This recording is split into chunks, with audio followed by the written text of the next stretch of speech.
Bismillahirrahmanirrahim. Alhamdulillahirrabbilalamin. Allahumma shalli ala sayyidina Muhammad wa ala ali sayyidina Muhammad.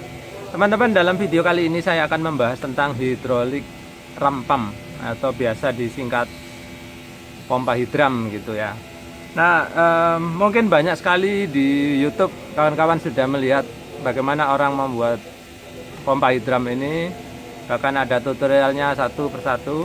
Nah, saya akan mencoba mengupasnya dan membuatnya kemudian secara step by step ya, mulai dari dasarnya kemudian sampai kenapa sih kok bisa terjadi itu pompa bergerak tanpa ada penggeraknya gitu ya. Dia bisa bergerak sendiri hanya dengan mengandalkan air gitu loh. Oke, ini saya udah susun ya, tapi di sini pompa hidramnya belum jadi ya kawan-kawan. Kenapa belum jadi? Karena saya akan menerangkan ke kawan-kawan nanti mulai dari dasar sama sekali ya. Nah, di sana itu adalah sumber air. Nah, kalau di alam liar sana, di luar itu adalah biasanya sungai ya, sungai yang landai. Kemudian diberikan kemiringan seperti ini pipanya, kemiringan ya. Kemudian nanti pompa hidramnya lokasinya di sini ya. Nah, sekarang ayo kita lihat dulu apa sih yang terjadi di sini. Baiklah, saya akan mulai dengan mengalirkan air dari sana. Nanti air akan keluar ke sini. Perhatikan.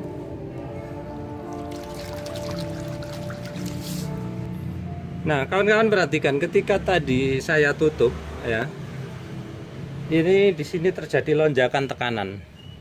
Jadi sekarang kita akan fokus ke dekat sini aja ya. Sekarang kawan-kawan perhatikan, saya akan buka kembali tangan saya ini sehingga air akan mengalir, lalu saya akan tutup mendadak. Perhatikan apa yang terjadi nanti di sini. Nah, kawan-kawan perhatikan, setiap kali saya tutup mendadak terjadi lonjakan tekanan hampir 1 kg fosfor cm persegi. Ini kurang lebih sama dengan 1 bar juga. Sekali lagi ya. Nah, lihat seperti itu. Nah, ini apa yang terjadi sekarang? Saya tutup dulu ya, nanti saya terangkan.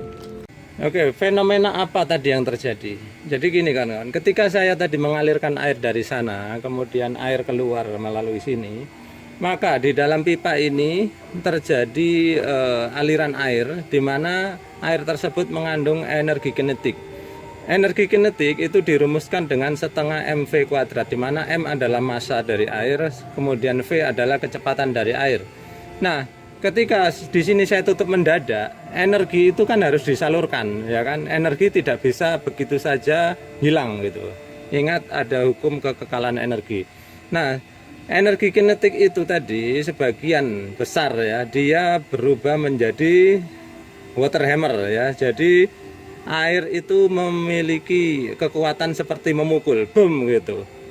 Nah, kekuatan seperti ini sebetulnya ya bukan hanya air, semua materi juga memiliki kekuatan yang mirip ya. Ini seperti juga terjadi kalau kita menghentikan kereta api secara mendadak, maka di gerbong terdepan itu akan terjadi kerusakan yang paling parah gitu ya.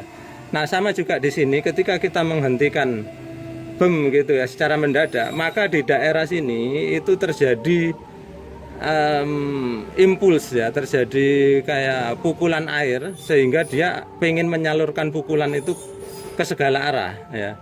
Nah, salah satunya yang dipukul ya tangan saya sini, terus dinding-dinding di sini, termasuk juga air itu akan memukul ke arah sini, ke arah pressure gauge ya, atau alat ukur tekanan ini. Maka tadi kawan-kawan bisa lihat bahwa dia naik itu sampai sekitar 1 bar.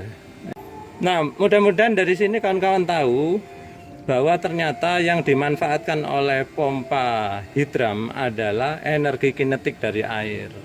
Nah, sekarang mungkin kawan-kawan ada yang penasaran, loh Pak, kan kekekalan energi. Kemudian energi kinetik ini tadi asalnya dari mana? Ingat kawan-kawan, tadi kan saya punya sumber air di atas sana. Air kalau memiliki ketinggian, maka dia memiliki energi namanya energi potensial. Dirumuskan dengan mg kali h ya, mgh. Di mana m adalah massa air, g adalah percepatan gravitasi, h adalah ketinggian. Ya, beda ketinggian antara permukaan air di sana sama keluaran di sini. Ya, gitu ya. Jadi Di sana ada energi potensial. Nah, kemudian energi potensial ini kalau di sini saya alirkan airnya, maka energi potensial berubah menjadi energi kinetik di dalam pipa ini, saya gitu. Nah, kemudian energi kinetik ini saya hentikan, boom, maka dia menjadi energi impuls tadi ya, tabrakan air di dalam. Nah, selanjutnya tantangan kita adalah kita kan nggak ingin mengoperasikan ini dengan tangan ya. Pompa hidram itu adalah harusnya otomatis ya kan kawan. Maka kita berusaha menciptakan suatu mekanisme di mana air bisa menutup dan membuka sendiri ya. Maka kalau kawan-kawan lihat, banyak sekali orang itu menggunakan ini ya, apa namanya, ada yang menggunakan ada yang bikin klep sendiri, tapi pada intinya itu adalah mirip-mirip check valve atau Tusen klep kawan-kawan. Maka di sini saya pakai Tusen klep bekas. Ini ada bekas-bekas patah, terus saya bisa pergunakan. Nah, Tusen klep itu isinya seperti ini kawan-kawan. Sebenarnya Tusen klep itu bisa dibongkar ya. Cuman memang sangat susah, sangat berat gitu. Tapi saya berhasil membukanya. Kemudian pernya kita buang. Ini ada pernya, kita buang pernya. Lalu kita manfaatkan aja ininya, apa namanya, klepnya ya. Kita pasang kembali.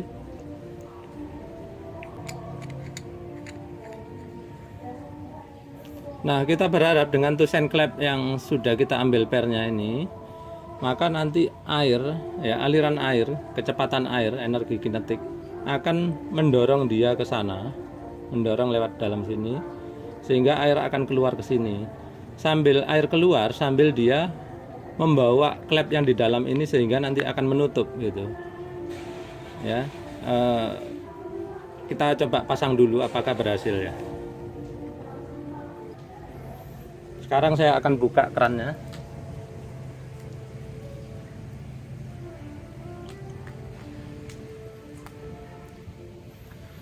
Kalau kawan-kawan lihat, ternyata dia terbawa naik ya klepnya ini, sehingga dia langsung menutup. Nah, apa yang terjadi? Klepnya ini yang di dalam ternyata terlalu ringan ya kawan-kawan, sehingga kita harus menambahkan berat ya. Tapi ini sebetulnya bisa bekerja, hanya terlalu ringan. Buktinya apa? Coba kita pencet ya. Nah, seperti itu. Saya lepas. Nah, kawan-kawan perhatikan, ketika saya lepas mendadak terjadi lonjakan tekanan tadi ya, sampai sekitar 1,5 bar. Perhatikan lagi. Nah, seperti itu. Jadi sebetulnya prinsipnya kita sudah dapat. Sekarang kita tinggal menambahkan berat di sini. Nah, ini saya ada Tusen klep bekas lagi. Nah, di ujung sininya kawan-kawan, ini saya lem baut yang kepalanya udah dipotong ya. Saya lem di sini sehingga dia bisa menjadi pemberat. Kenapa saya pakai body baut seperti ini? Karena apa? Nanti kalau kurang berat saya bisa tambahkan pakai baut atau pakai ring-ring gitu ya. Nah, lemnya itu memakai lem besi yang seperti ini kawan-kawan. Mereknya bisa macam-macam ya. Saya pikir cukup kuat. Jadi kita coba ya, kita ganti.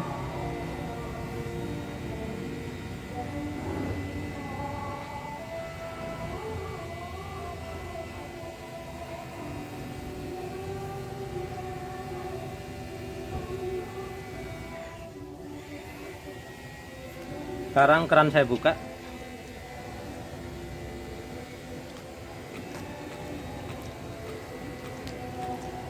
Nah, ternyata berhasil ya kawan-kawan, lihat.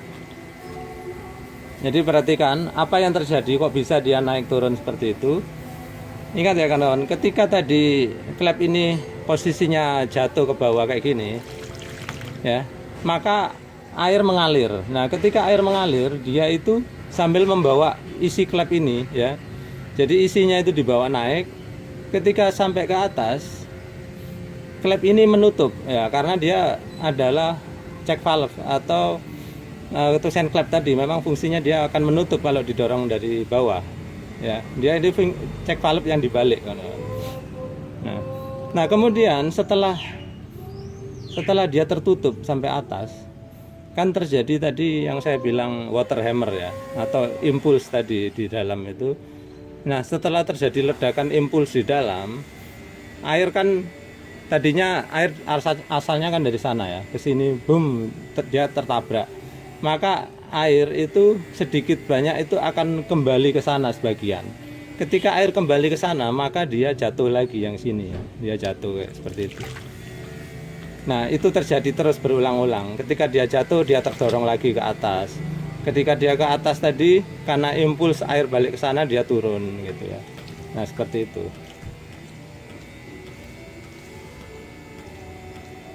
Nah, kemudian kalau kawan-kawan perhatikan ya di sini, kalau dia, kita lihat sekali lagi. Nah, tekanan yang dihasilkan ini adalah lebih kurang 1 bar ya kawan-kawan.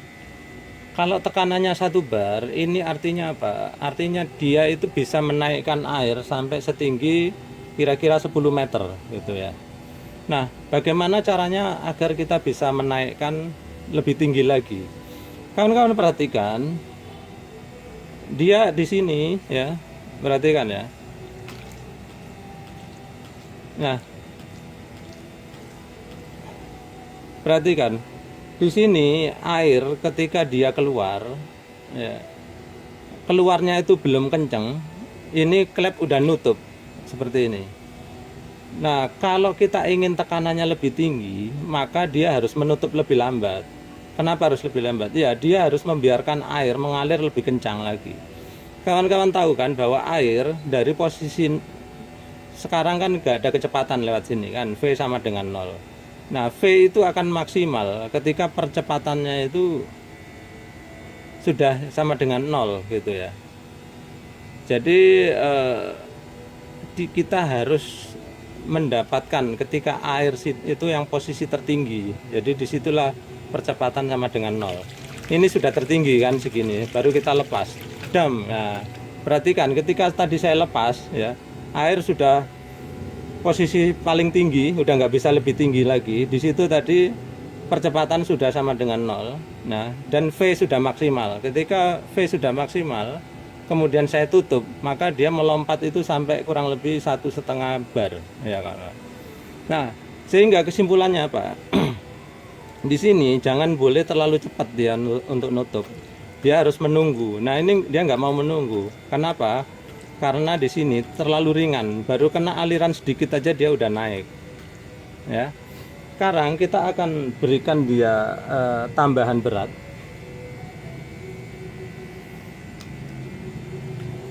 Bisa pakai baut seperti ini.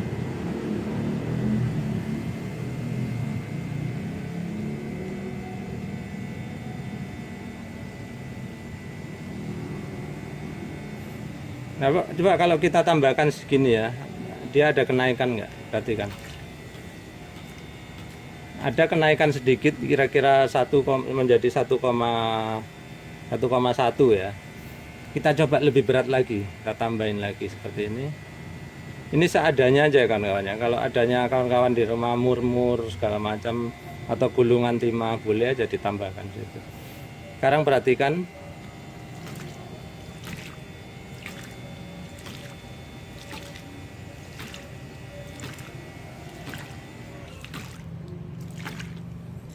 Nah, mungkin saking cepatnya, mungkin kawan-kawan nggak bisa lihat ya di video, tapi saya kasih tahu, tadi itu hampir 2 kg fos per cm persegi, hampir 2 bar ya. Sehingga ini kalau kita konversikan dengan kemampuan pompa, maka dia itu setara dengan pompa sumur dangkal ya. Sekitar dia bisa menaikkan air sampai 20 meter gitu kan. Jadi begitu ya, step by step cara membuat pompa hidram. Selanjutnya kawan-kawan mungkin nanya, loh Pak, di sini kita hanya bikin tekanan, mana aliran airnya? Oke, tenang kawan. Kita akan ini tadi kita baru bikin ininya ya, jantungnya dulu. Sekarang kita akan bikin alirannya.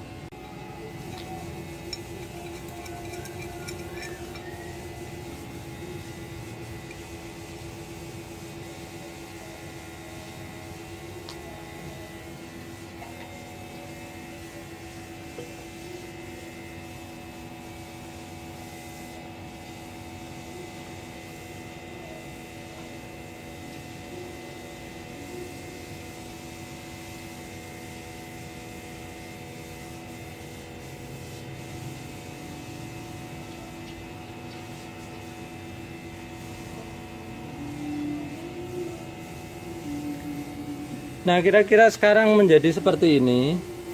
Nah, ini saya terangkan ya kegunaannya apa aja. Yang pertama, ini jantung pompa kita udah bikin ya kawan-kawan. Ini adalah tempat alirannya.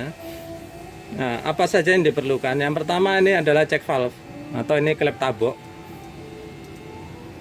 Kemudian di sini adalah T ya. Nah, T ini gunanya apa? Nanti yang di sini itu untuk menyimpan tekanan.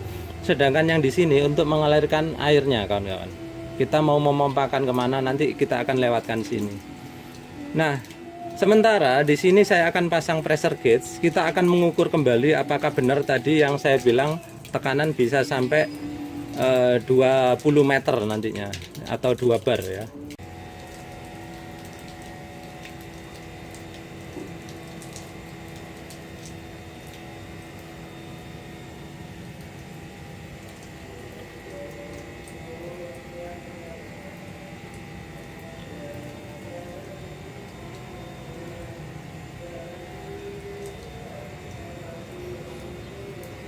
Oke, sekarang air saya alirkan kembali, kita lihat hasilnya ya. Kita akan menyimpan tekanan di sini kawan-kawan. Ini fungsinya untuk menyimpan tekanan, lalu kita lihat hasilnya nanti ya.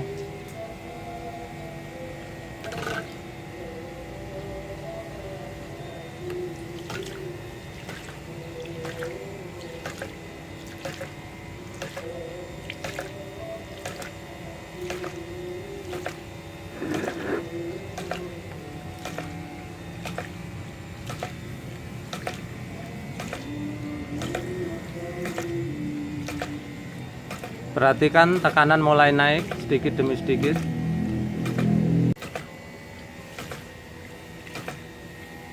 Nah, setelah kita tunggu sekian lama, rupanya sudah tidak ada kenaikan tekanan lagi. Jadi ini tekanan mengukur di daerah sini ya kawan-kawan. Dia mengukur ini kan lewat check valve atau klep tabok. Tekanan udah disimpan di tabung sini. Tapi termasuk juga di sini. Sekarang saya tutup dulu. Nah, kan kawan perhatikan, ternyata meskipun tadi hasil percobaan tanpa tabung menunjukkan nilai sampai 2 bar ya, dimana itu setara dengan ketinggian air 20 meter. Ternyata pada prakteknya ketika sudah dipasang instalasi seperti ini, dia hanya menghasilkan sekitar ini 7 meteran ya. Ini kata 0,7 bar. Jadi kalau dikonversikan ke ketinggian air sekitar 7 meter. Sebetulnya sih lumayan juga kawan-kawan ya. Karena apa? Di sana itu ketinggiannya hanya sekitar 1,2 meter. Jadi kalau menghasilkan 7 meter sih lumayan juga gitu loh. Dari kita modal ketinggian hanya 1,2 meter menjadi 7 meter. Jadi 5 kali lebih lah ketinggiannya. Nah, kemudian selanjutnya kita akan coba melihat bagaimana sih bener nggak sih ini di sini bisa ngalir airnya kan gitu ya. Kawan-kawan kan perlu lihat nih. Ayo kita coba sekarang. Mungkin kawan-kawan ada yang belum seberapa paham tentang klep tabok. Jadi perhatikan kawan-kawan ya. Begitu air sudah melewati sini dan menekan ke sini, karena dia sudah melewatin klep tabok atau check valve ini, maka air tidak akan bisa kembali ke sana. Makanya tekanan terpelihara tetap di sini meskipun pompa sudah saya matikan ya, pompa hidram sudah saya matikan, tekanan tetap di sini karena dia tidak bisa balik ke sana ya. Klep tabok atau check valve itu adalah katup searah, dia bisa naik ke sini, nggak bisa balik turun. Oke, selanjutnya saya akan menggantikan ini dengan klep, terus nanti kita akan lihat bagaimana aliran airnya hasil dari hasil dari pemompaan. Oke, sekarang saya pasang selang ya. Jadi ini selangnya sampai ke atas sana ya kawan-kawan. Nah, nanti kita lihat apakah air keluar sampai ke sana.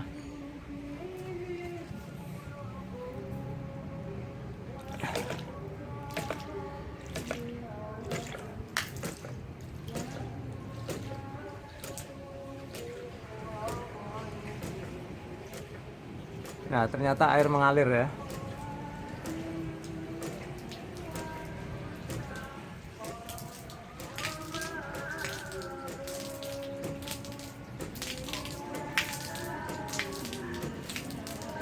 cukup kencang kawan-kawan.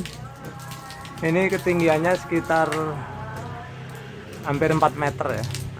Baik, sekarang kita coba ambil kesimpulan ya. Jadi intinya gini kawan-kawan. Tadi itu prinsip kerja pompa hidram ini adalah mengubah energi potensial dari air ya, yang dari ketinggian sekitar 1 meter atau 1,2, kemudian kita jadikan dia energi potensial tadi menjadi energi kinetik.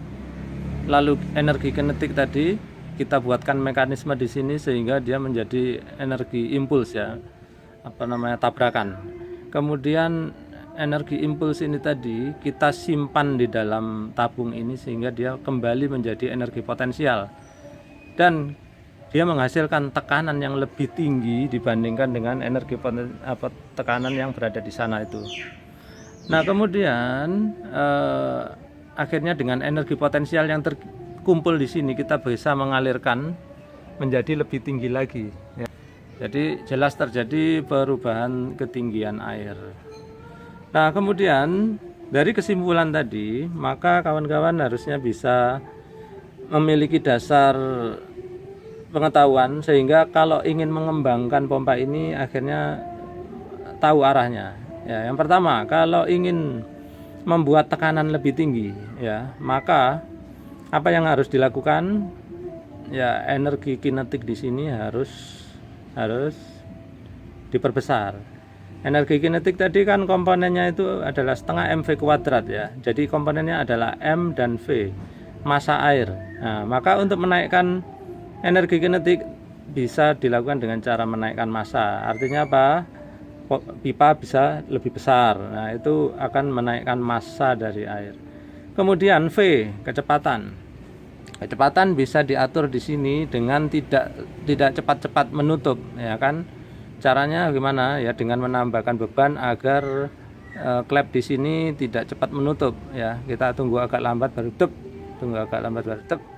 Nah sedangkan kalau terlalu cepat tadi tep, nah, V-nya itu belum kencang. Kalau V-nya masih kecil maka energi potensial yang dihasilkan juga nanti enggak terlalu tinggi ya kan.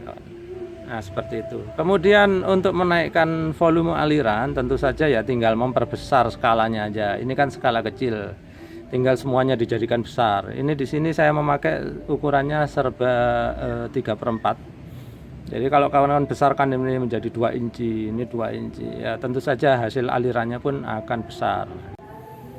Baik kawan-kawan, itu dulu dari saya. Mudah-mudahan video kali ini menambahkan pengetahuan yang bermanfaat untuk kawan-kawan. Terima kasih kawan-kawan sudah menyaksikan.